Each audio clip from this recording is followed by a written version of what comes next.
So नमस्कार guys. तर आज आम्ही निघालो आहे वारकरी माऊलींच्या सेवेसाठी. तर आज आमच्या घरच्यांकडून माऊलींना जेवायची पंगतीचा कार्यक्रम होता. तर ही परंपरा ना आमच्या आजोबांच्या इच्छेमुळे सुरू झाली आणि आत्ता पप्पा आणि काका ती मनापासून पुढे चालवत आहेत. मागची 2 वर्ष आम्ही ही सेवा करत आहोत आणि यंदाही तीच संधी आम्हाला भेटलेली आहे. आणि माऊली आज इथे मुक्कामाला थांबल्या होत्या म्हणून सकाळपासूनची तयारी सुरू झाली. खरं सांगायचं तर ना आम्ही घरचा चहाही न पिता थेट इथे आलो होतो सकाळी आणि आल्या कामाला सुरुवात झालेली आणि सगळ्यांचे डोकं थोडं बंद पडलं होतं. तेवढ्यात मम्मी म्हणाली की मी चहा बनवते आणि मी कॅमेरा घेऊन ना शूट करत होते. ते पाहून तिथल्या एका ताईंना समजलं की मी व्हिडिओ चालू केला आहे आणि त्या लगेच चहाच्या तयारीला लागल्या. मीन्स हाऊ स्वीट ना. पण चहा न पिता मी इथं आलो होतो म्हणून आम्हाला काही सुधरतच नव्हतं. पण ह्या ताई हाऊ स्वीट चहा करून देत होत्या. त्या म्हणल्या की नको करू, राहून दे, मी करून देते. आम्हाला विचारत होत्या किती जणांना चहा प्यायचा आहे तुम्हाला. मग काय आम्ही सांगितले आम्ही एवढेच जण आहोत जे की बिना चहा पिताच इथे डायरेक्ट आलो आहोत, तेवढ्यांसाठीच बनवायचा आहे चहा. मग काय, पण आम्ही चहा तर बनवायला लागलो होतो, पण आम्हाला चहा पिण्यासाठी ना कपच अवेलेबल नव्हते. मग काय करणार ना. मग आम्ही म्हणलं की आता दोघी आहोत तर डोकं लावावं लागेल काहीतरी. चहा पिण्यासाठी चहा तर प्यायचाच आहे आम्हाला. मग काय आम्हाला दिसलं पाणी प्यायचा कप. डायरेक्ट आम्ही त्याच्यामध्ये चहा घेतला. पण त्या क्षणी असं वाटलं जगातला तो बेस्ट चहा आहे. आणि थोडा वेळ होता म्हणून इकडे तिकडे फिरायला आलो आणि मला भेटले गोंडसं पिल्लू. याचे दोन्ही डोळ्याचे रंग वेगळे आहेत आणि हा चॉकलेट होता. म्हणजे याचं नावच चॉकलेट आहे बरं का. हा बैलगाडा रेसमध्ये धावतो, दिसायला शांत पण जरा सावधच बरं का. खूपच भारी होता पण. आणि मग काय वेळ होता म्हणून सर्वजण भजन कीर्तनामध्ये जाऊन बसलेले. तेवढ्यात माझी बहीण तिचे नेहमीचे काहीतरी भन्नाट एक्सप्रेशन करत होती. कधी काय करेल ना काही सांगताच येत नाही. पण खरंच सांगते तिथलं वातावरण एवढं शांत आणि एवढं प्रसन्न होतं ना की काय सांगू तुम्हाला. मीन्स माऊलींचा सूर, त्यांचं नामस्मरण, त्यांचं भजन एक मनाला ना वेगळीच शांती मिळत होती. म्हणलं ओ माय गॉड. म्हणजे काही वेळ फक्त असं शांत बसून ऐकतच राहावं, मनापासून नामस्मरण करावं, मस्तपैकी टाळ्या वाजवावं एवढंच वाटत होतं. आणि असा अनुभव मिळाला ना यासाठी तर मी तर खरंच खूपच ग्रेटफुल आहे. म्हणजे काय सांगू मी मग काय म्हणलं आता बसावं छानपैकी. मी खूप रमून गेले होते तिथे. आणि थोड्या वेळाने जेवायची वेळसुद्धा झालेली आणि आम्ही सगळ्या म्हणजे आम्ही नाही, मी तर नाही, पण ह्या सगळ्या लेडीज गँग कामाला लागल्या. आणि आमच्या मेनूमध्ये होतं पिठलं, भाकरी आणि स्वीटसाठी जिलेबी ठेवली होती. म्हणजे माऊलींना साधं घरचं आणि पोटभर जेवण आवडतं म्हणून आम्ही मुद्दामून हा बेत ठेवला होता. मग काय एवढं भारी भाकरी बनवत होत्या ना. वयस्कर वगैरे माणसं वगैरे होते म्हणून त्यांच्यासाठी पातळ भाकरीसुद्धा ह्या लेडीज करत होत्या. एवढं मनातून स्वयंपाक करत होत्या ना की काय सांगू मी तुम्हाला. छानपैकी आपलं मस्तपैकी. आणि आम्हाला पिठल्याची पण सुरुवात लगेच तयारीला, म्हणजे पिठलं बनवायची लगेच तयारी चालू झाली होती. माझे पप्पा काही नाही फक्त बघत बसले होते आणि माझ्या मम्मीला इच्छा होती पिठलं स्वतः बनवायची. पण एवढ्या मोठ्या पातेल्यामध्ये बनवणं काही सोपं नसतं. थोडासा ठसका लागला म्हणून त्या बाजूला झाली. आणि मग काय मस्तपैकी जबरदस्त झणझणीत पिठलं तयार होत होतं. पण ना काय सांगू आता, तुम्ही फक्त बघत राहा काय काय केले, फक्त पाहत राहा तुम्ही. खूप भारी झालेलं होतं पिठलं, एक नंबर झालेलं होतं.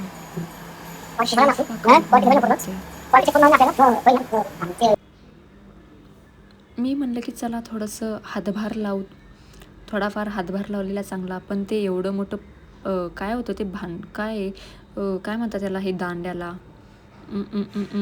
उलटणं हलत नव्हतं. बापरे म्हणलं.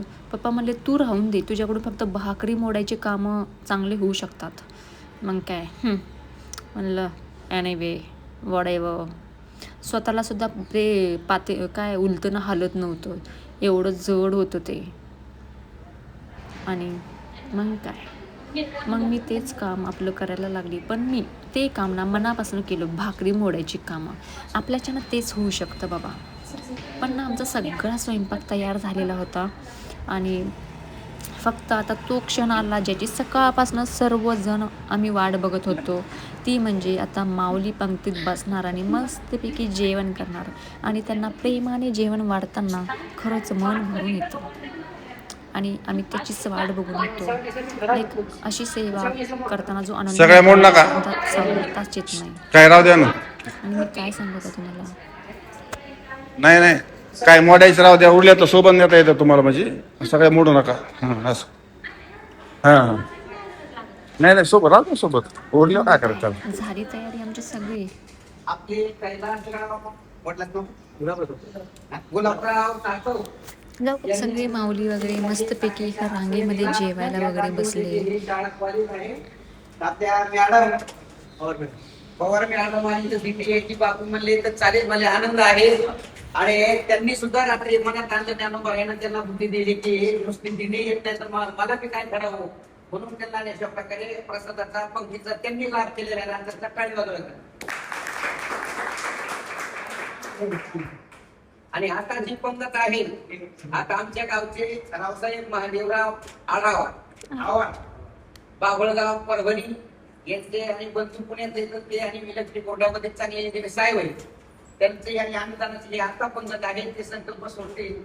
आणि पुढे लोणंदला आपले जे बापूचे जे कुटुंब आहे, संगीता भागवतराव शिंदे हे गरीब कुटुंब असून आपल्या दिल्लीला दरवर्षी त्यांची संगीताची पंगत असते.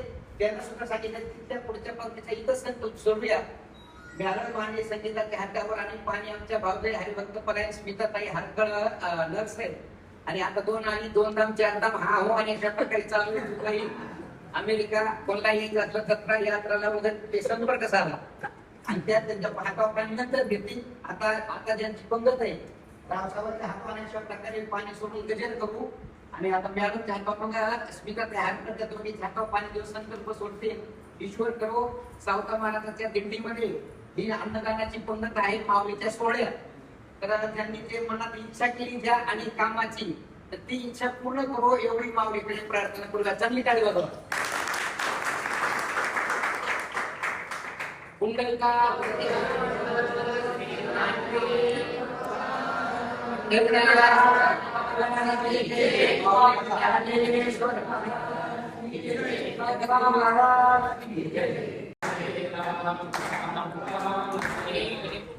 हरे कृष्णा हरे कृष्णा कृष्णा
माऊलींचे जेवण झालं होतं आणि आता त्यांच्या पुढच्या प्रवासाची वेळ झालेलीच होती. म्हणजे आम्ही सगळ्यांनी प्रेमाने त्यांना निरोप दिला. लाईक म्हणजे त्यांच्या जयघोषात रामकृष्ण हरी ज्ञानोबा माऊली तुकाराम ह्या जयघोषामध्ये माऊली पुढच्या मुक्कामासाठी निघाली होती. लाईक त्यांना जाताना पाहताना मन थोडंसं भरून येत होतं, पण त्यांच्यासोबत काही क्षण सेवा करता आली. लाईक हेच खूप आमच्यासाठी मोठं भाग्य होतं. लाईक म्हणजे काय आता मनात एकच प्रार्थना, पुढच्या वर्षी अशीच सेवा करायची संधी आम्हाला द्या, एवढंच होतं. हे धरू नको आता हातावरी हात र,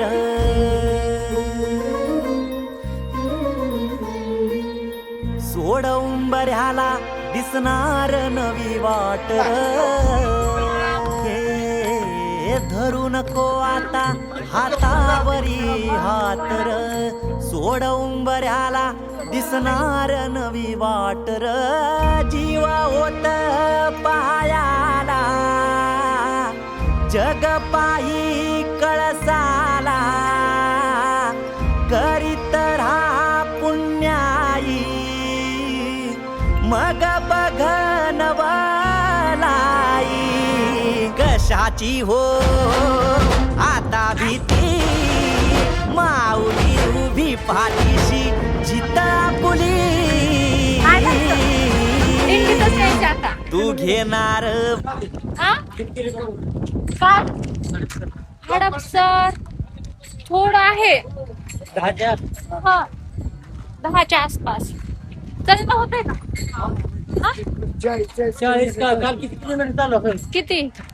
55 किलोमीटर 55? किलोमीटर चालतोय मी काल. पण इथं आलो होतो. बापरे.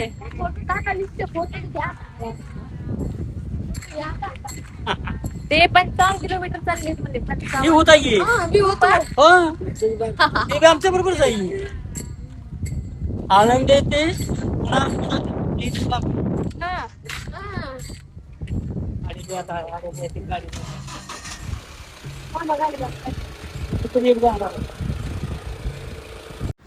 माऊलींना प्रेमाने वाट लावून आम्ही निघालो होतो घरी वापस. दिवसभराच्या धावपळीमुळे सगळेच खूप थकलो होतो आम्ही, पण मन मात्र सगळ्यांचं खूप शांत आणि आनंदी होतं. लाईक अशी सेवा करायचं भाग्य प्रत्येकाला मिळत नाही आणि आम्हाला ही संधी मिळाली, यासाठी आम्ही विठुरायांचे मनापासून आभार मानतो. बस आजचा ब्लॉग इथेच संपवते आणि पुन्हा भेटूया नवीन ब्लॉगमध्ये. तोपर्यंत जय हरी विठ्ठल, रामकृष्ण हरी. Bye bye.